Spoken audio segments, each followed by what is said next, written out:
He was saying, amen, unless you drink my blood and eat my flesh, you have no life with me. He didn't have to be mean. The statement itself was going to bring a separation. He was preaching the truth, amen, of spiritual communion, of partaking of Christ. He said, unless you drink my blood and eat my flesh, you have no life with me. And many of his disciples said, this is a hard saying. Who can hear it? Amen. And many walked away. And then they go to ask him, it's a hard saying. And he says, well, if you don't like that, what about if you shall see the Son of Man return into heaven where he came from? And the rest walked away.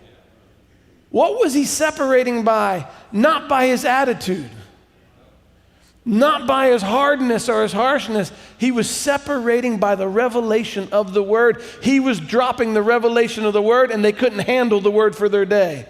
They couldn't handle the fresh revelation of the word. Amen. It was confusing to them. It didn't sound right. It actually sounded wrong. To drink blood and eat flesh, and you as a human being come down from heaven. It didn't sound right. It didn't make sense to their understanding. It didn't sound like what they had been hearing in their traditional understanding. Amen. And he brought the word, amen, in such a way, it brought a separation.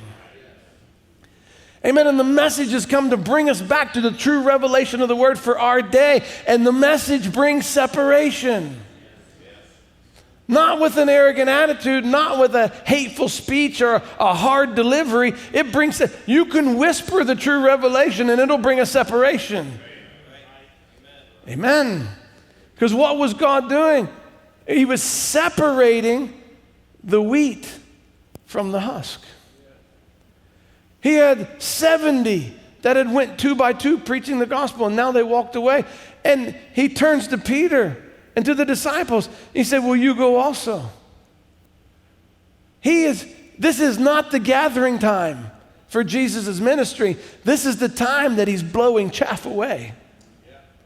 Separating out the multitude, separating out the 70, turning to his closest friends, his closest companions, his help in the ministry, to the disciples. And he said, will you go also? And Peter says, to whom shall we go? Thou alone have the words.